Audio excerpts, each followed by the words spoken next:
Assalamu alaikum. Zamandaş salamasızlarımı. Temabızды түсele başlaylı. Günü geçiyor. Ben YouTube'dan görüp kaldım buna internetin kanalından. Rıskелді Момбеков, экс-депутат, кайсы бир деңгээлде коомдук ишмер, кыргыз салтында айтканда калемде шиним сүйлөп атат да. 3 темада сүйлөдү. Мен ошону мындай конкреттештирип эле айтайынчы түселе. Эми биринчиден Рыскелді Момбековду мен билгеним жакшы газет чыгарып жүрдү кезинде. Андан кийин депутат болду. Атамбаевдин партиясынан келди. Анан эми кээде ушундай кокустан келип калат. Ар кандай бир тепкич менен келет. Эми баягы табигый жол менен келгени бар, кокустан келгени бар. Менимче ошо партиянын арты менен келди. Анан кандайдыр бир деңгээлде чындыкты айтат. Өзүнүн албут мүнөзү бар. Албетте чыгармачыл өнөр адамынын албут болуш керек. Жана эмоция дейт. Орысча айтканда, эмоция болбосо каяктан өнөр адамы болот. Айрыкча саясатка аралашкан кишиде эмоция болуш керек. Ар бир адамда бар. Ошондой чечен да мүнөзү бар, жана уйкаштырып сүйлөгөнү жагатмага. Анан калыстык айтат көп жерден. Анан эми кечээкү билдирүүсү мындай кош жүздүүрөөк. Анан мындай кыргызча айтканда кылтыңдап, жыландын башын чыгарып, ар кандай бир ойнекей, несерьезный да орусча айтканда. Анан ал Момбековдун деңгээли эмес. Рыскелди ал деңгээлде башкача сүйлөш керек эле. Анан орозонун күнүндө мен айтпайм деп дагы баягы бир эмне кылат, жанагыдай кылыктануу деп айтсаң да оройроок болот го эми. Орозо күнү айтпайм дейт. Орозо күнү эмнеге айтпайт? Орозо ошол имандын күнү да. Имандын айы өзү. Албетте кекти таштап, өштү таштап, муназага келип, пейил доңдоп, агара турган ай, ошону менен катар көкүрөккө колду коюп, чындыкты да айта турган ай өзү. Чын сүйлөй турган ай, ыймандын айы, орозо. Анан мен орозодон кийин айтам, тигүү деп баягы саласал кылып, бел ачык айтыш керек, ачык эле сүйлөш керек. Анан мына биринчи айтып атканы Матраев жөнүндө айтып атат. Матраев жөнүндө кимдер айтпады? Матраев жөнүндө дагы да айтылат. Бул түгөнбөгөн өзү жанагыдай тамырлап кеткен Матраевдин саясаты дейсиңби, же жанагы коррупциялык иши дейсиңби, же Матраевдин жегиле өзүнүн ишмердиги, жана шылуундук ишмердиги айтор тамырлап кеткен экен да. Мына таможняда бажыканага канча кишисин коюп алган. Өзү болгону орун басар. Бирок ошондой кыйын жигит экен жөндөмдүү. Бардыгына ошол канча кишисин бошоттумун коюп алган. Эми дагы бар деп эле айтып жүрүшөт.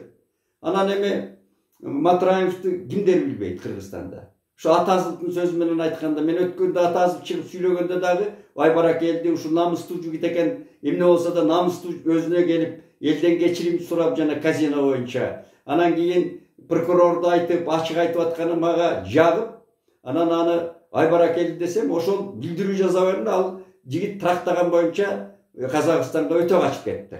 Мен угушумда да бирөөлөр айтты мага ушундай өтө качып кетти деп. Эми андай болбойт да инилерим, айтып эле анан ар жагың таза болсо бекем тур да. Түрмөдөн Мандела өлгөн эмес. Эми түрмөнүн бетин ары жыланга берсин, эми бетин ары кылсын. Бирок мынандай чындыкты айтсаң, чындыкка тике турсаң, ошондой туруш керек да, намыстуу жигиттерчи. Анан бир нерсени айтат да трактап качат. Анан эми жатып чыкты түрмөгө. Акыйкат деп жатып чыккан көп эле кишилер жатат азыр. Аны биз азыр тема кылбайлы, мен ушул Рыскелдинимдин сүйлөп аткан тема кылайын деп атам да. Анан бул айтып атат, Матраевди кимдер гана жүрбөгөн деп, Атазылдын тили менен айтып атат. Атасы тили, чындыгында ал көп кишилер жүрүптүр. Эми бизде 30 жылда ушундай болуп калган. Акаевдин ордунан бери эле же Акаевка илешип, же аялына илешип, же баласына илешип жүргөндөр эми бизде чаштан көп болуп кеткен. Ошондон башталган жана бузуку саясаттар же бийликке шынарлайт, же байлыкка шынарлайт да. Ушундай. Анан эми Рыскелдинин өзүн алсак деле маселен. Ал жанагы Атамбаевдин партиясы менен келди. Мен ошол жерин жактырбайм өзү. Мына кыргыздын эр жигиттери өз алдынча эле иш жасаса, эгерде эрмин десе, айрыкча мына өнөр адамдары, журналистикада, жазуучулукта, жанагы өнөр адамдарда кыскасы. Ушул бир партияга шынарлабай эле, өзүнүн таланты болсо, же болбосо бир байлыкка же бийликке шынарлабай эле түз айтып, түз жүрсө, түз келсе, депутаттыгы болобу, башкасына болобу. Анан өнөр адамы деген өзү ошондой бекем позицияда болуш керек. Анан Рыскелди мырза деле ушу Атамбаевдин колтугунда короосунда жүрөт. Көп көрөм мен. Ошо чыга калса, түрмөдөн чыга калса өткөндө ушундай болуп атат. Эми ал бир жактуулуктан, анан фанатизм дейт аны. Сокур ээрчүү дейт. Андай болбош керек. Намыстуу жигиттер. Мен каалабас элем да Рыскелди мырзага. Анда бийик болуп жүрүш керек да өзү. Анан мына Матраев боюнча айтып атат. Бир жери мага аябай жаккан жок да, мына Матраевди сатып кетишти дейт. Матраев аларды саткан жок дейт. Анан азыр ошо саткандар азыркы бийликти картошкадай эле сатат дейт да, деп балп ettирип атат. Ай, Матраев ким да, бийлик ким деген суроону коюш керек да. Матраев сат бийликке теңештирип атат да. Матраев бир жеке адам, бир таможнянын орун басары. Бирок анын ашкере тырмакчанын ичинде таланттуулугунан жанагынча байлыкка эгедери болуп атат. Байлыкка. Эми өткөндө Нарматовадагы бул кишини мындай эле эле айга күнгө теңеп, ал мамлекеттин казынасына кол салган жок Матраимов. Бул элге жардам берип атат, гуманный жардам берип атат. Ал бербеген мамлекет, бийлик бербеген жардамды Матраимов берип атат деп депутат айым сайраса жанына киши тура албайт. Эми суроо берген киши жок. Матраимов аны кайдан алды анча акчаны? Эмне Кытайдан оштуруп келдиби? Кытайга өтүп барып алып келди. Илгери Кытайдан жылкы чапкан кездерде кыргыздар бейжинди чапкан мана сатабыз. Ошо жактан алып келди байлыкты. Кытай колун кесип, аны атып жиберет. Матраимов ошо жакка кирип жасаса. Ал Кыргызстандын чегинен жасап атпайбы? Эркештан менен белки Торубардын белинен жасап атат. Бер жакка алып келип жасап атат.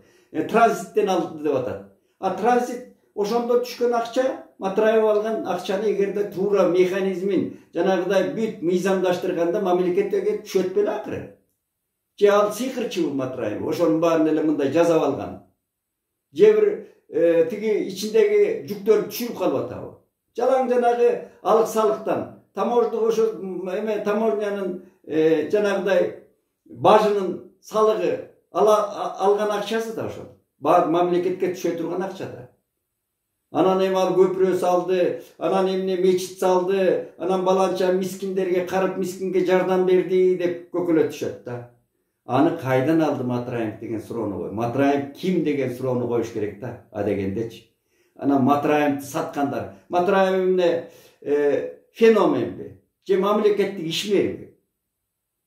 Ал бир мындай орой айтканда шылуун, ууручулук менен жанагыдай бир калпсыз иштер менен аралашкан үчүн азыр мына мамлекет иш козгоп, жанагынча тамырын жура албай атпайбы? Ал жанагынча тамырлап кетиптир го тияка. Өзүнүн мырзаларын коюп, өзүнүн жекчатын коюп, жанагы аяш балдарын коюп, эмне дейт? Таможнянын эли болгон. Ошон үчүн байлык жана Кудай аркандын убагында барганда Шамен куугулак айтып атпайбы? Байлыкка жеткен киши ханды да бийлеп алат турбайбы деген. Мына Кочкорлук куугулак Шамен деген Ормон хан жибергенде ошентип айтып келген, бул байлык деген ханды дагы бийлеп алат экен деген. Аны мен кыскартып айтайын. Көрдүңүз, ошондойго жеткен да Матраев. Анан байлык деп жанагы кээ бир жанагы Сооронбай, Жээнбеков, аркысы, беркиси деп Матраевди ошол кыймылдата албай жүрүшкөн. Жээнбековдор. Анан азыркы бийлик келди, кыймылдатып атат, сурап атат, тамырын кыркып атат. Мына ошентип айтыш керек. Матраевди герой кыла бербей. Анан кийин эми дагы Рыскелдининдин бир сөзү, мына президент муфтиятка барганын абдан колдоп атат. Ал жерге келгенде абдан ийилип туруп, жакшы колдоп атат, макул дейли. Анан эми мен ал президент муфтиятка барганын мындай түшүндүм мен өзүмдүн. Ал жанагы Рыскелди айтып атпайбы, ошол бир тууганга үйлөнгөн жосундарды, тиги буларды, ошолорду президент айтты деп атат. Жок, президенттин ал жерге барган максаты биринчиден мусулманчылыкты сыйлап атат, орозону сыйлап атат. Экинчиден ошол керегем сага айтам, келиним сен ук, угум сага айтам, уулум сен ук деген мындай жазкап айтты президент ошол жерге барганда. Мына сакал жөнүндө айтты, кийим жөнүндө айтты. Биздин ата бабанын салты менен бололу, энелерибиздин салты менен бололу. Ошого жакын, жанагы диниңерди ошого жакын туткула деген oydu aytты. Andan keyin mına maseleni tuğra aytты da davat jönünde aytты. Davat jönünde men aytsam burmalagana tigindey mындай kılıp atasыңар. Oşo keyingi kişiler var eken uşunday burmalagan. Davatga menin karşılığım jok.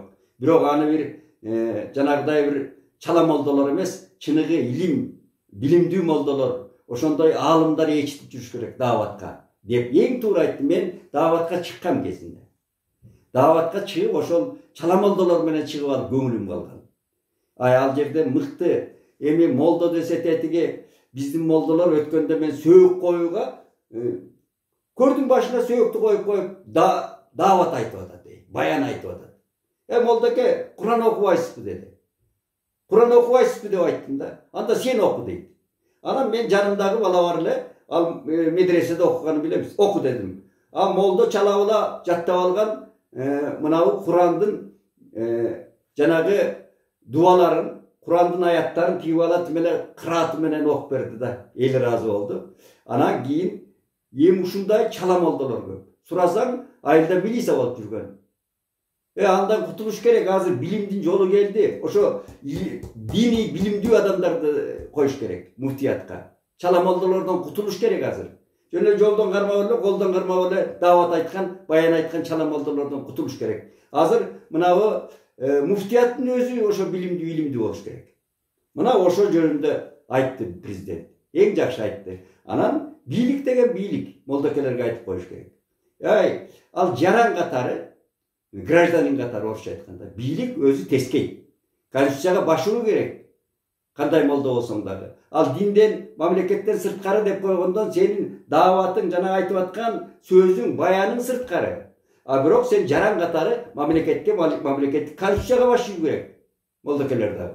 Муну эстен чыгарбау керек. Мына президент абдан жакшы ошол. Албетте оросодо жана ооз ачырса керек. Анан жакшы тилек менен, жакшы сөздөр менен айтты. Азырынча ушундай айтты. Маселен, мына өткөндө мына көчө көрсөтүп атат, баланча деген агымда жүргөндөрдү камап атат. УКМК. Эң туура кылып атат. Бизде башка кой жанагы Акаевдин убагында канча миңден ашык 1800 деп жүрөбай анан юстициядан өтүп кеткен агымдар, диний агымдар, ар кандай секталар өтүп кеткен. Ал эми мусулманчылыктан дагы баш айланткан агымдар көп бизде. Көрбөйсүзбү? Мен Арабияга бардым, Турцияга бардым, мына түрктөргө. Зыңкый эле костюм шымчар эле жүрөт түрктөр. Намазын окуп эле бизден канча жакын. Алар мурда кабыл алган динди. Çoğ meçitteri var ошо Türkiye'de. Bizde öyle jayната бербейт экен, Türkiye'de замкайган çoğ meçit салып коет ар кай жерге. Болду. Ана биздики жер жайнатып эле мына балыкчыга Ырбачыдан башталган илгери Дамбалчандар, Саканчардар, мына мурда Ырбачы шаар балыкчыда. Мен ошол жерге кайын журтум, ошол жерде көп барчумун. Ар бир орустун үйүн сатып алып эле кетип аткан орустун үйлөрүн сата коюп эле. Ошо арабтар сатып береби, же буяктан алып сатып ала барсан. Ана чочко баккан орустардын королорун эле мечит кыла коюп эле Дамбалчан, Сакалчандар жүрдү. Бирок азыр тыйылды. Кыргыз уңгусуна келди. Кыргыз келет уңгусуна, эгерде чыныгы кыргыз болсо, өзүнүн уңгусуна келет, такыры бир күн адашып жүрүп. Динде да айтып атпайбы, исламчылыкта да адашып жүрүп келет деп. Адашып жүрүп, ошо молдокелердин көп адашканы чыныгы жанагы Мухаммед пайгамбардын динине келет. Мухаммед пайгамбарды өзүн тааныбаган арабтар бар бүгүнкү күндө. Ал алынып пайгамбар дегендер бар. Канча агымдар бар. Шииттер, сүнниттер деп булар кармашып кан төккөн да бири-бирине. Аны унутуп калып эле, жанагы эле орусча айтканда слепой сокур арабтар дейчүбүз. Бүгүнкү арабым мен бардым Сауд Арабиясына, Меккеге. Мекке деген коммерция болуп калган. Мухаммед пайгамбар арбаган айланайын, Мухаммед пайгамбар азыр тирилип келсе төбө чачы тик тура турган акыбалда. Көп маселелер бар буякта.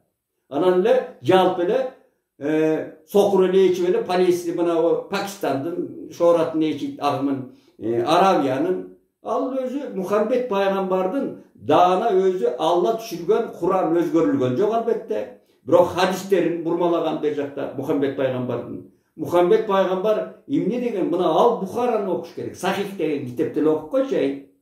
Молдокелер берки диндин артынан жүргөн инилер балдарга айтайын.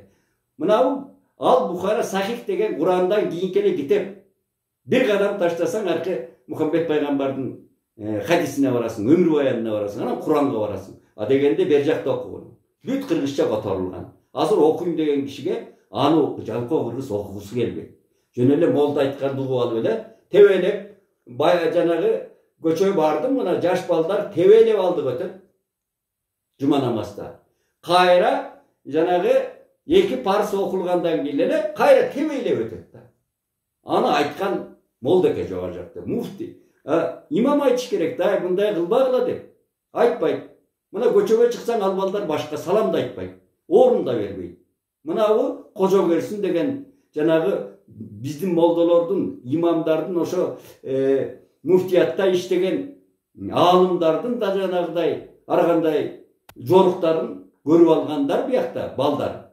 Аны жерде кожо керсин кырып бекер жүргөн балдар окуйт. Аны терең билиш керек. Медреседе эмне окуп атканын билген мамлекет же болбосо элге билим берүү министрлиги же болбосо башкасы барбы? Акими барбы? Эмнени окуп атат деп кызыгып кирдиби? Мына Түркияга барганда мен ошо диний мектепке алып барыш деп какшап атпаймынбы? Алар Манасты бүт түрк дүйнөсүнүн Айтматовду окутуп атты. Мага суроо берип шашкынды кетирди. 600 бала диний мектепте окуп аткан, исламчылыкта окуп аткан. Аларда тарых окулат экен, математика окулат экен, физика окулат экен. Бүт мамлекеттин көзөмөлүндө. А биз андалатып кое беребиз. Анан мен мынандай жанагы орозодон кийин айтам, ана мына деп эле Рыскелди батырлардын өзүнүн сөзү бар. Түшөл айтыш керек, мындай кемчиликтер деп. Мен ошону айтайын дедим. Анан эми Норус жөнүндө сөз кылып атат. Норус акыры бул эми жакшы айтып атат дагы, бул Ирандын майрамы деп. Навруз деген жок. Бул кыргыздын майрамы биринчи тууганы. Билип алыш керек да. Жыл ажыраш деген. Жыл ажыраш деген ошо март айы бүтүп, жана күнгө түн теңелип, анан жер жибип, уус сүтүн берип аткан эле мезгил. Кыргызстан Алатоо мекенибиз ошол 4 мезгилдин календарный алмашып турат бизде. Жана театр көшөгөзүн жапкандай. Мына ушун менен биздин ата бабаларыбыз Алатоону бейиштейбиз. Мына ошол жыл ажыраш, кыштан жазга өтүү, жаңы турмуш баштоо, үрөөн себүү.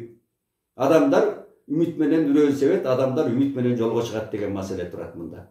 А мурда илгерки майрамдарда биздин чоң аталар айтчу, сoko буурусун салчубуз. Анан ошол жерге ырымдачу экен, мал союлчу экен, анан ошол жерден ырдап, чоордоп, андан кийин анан манас айтылып. А биз ал калып калбадыбы?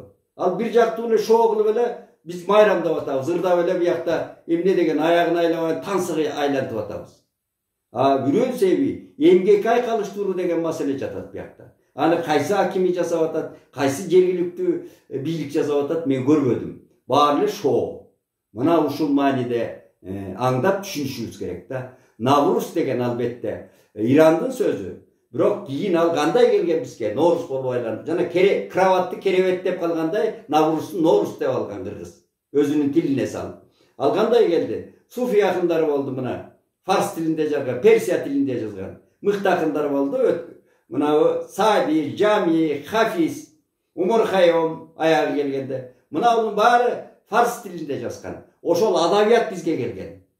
Мына адабият келди, кийин араб тамгасы менен ырлары келди. Биздин молдолор окуду, которгон молдолор болгон кезинде. Ошол ырларды. Бул поэзия, кагылайын поэзиянын касиети менен келди. Анан ошол Новруз болуп калды. Ал Иран түпкү автору Иран эмес. Түпкү автору керек болсо байыркы Иранда байыркы эл. А кыргыз дагы ошондой жыл ажырашчыны улустун улуу күнү деп майрамдап келген муну. Жалаң эле майрам эмес, эмгек майрамы кылып келген. Анан ошондойлорду тактап сөтүү иретинде, анан эми мен кыйынсынып айтып аткан жокмун, өзүм пикиримди айтып атам тууганым. Ошон үчүн ажыратып билимдүү бололу, илимдүү бололу, бир киши айтканды эле ичи бербейли да. Аны тияктан ар кандай ракурста карап көрүш керек. Медалдын эки бети бар дегендей. Ушуну айтайын дедим, саламатта болуңар.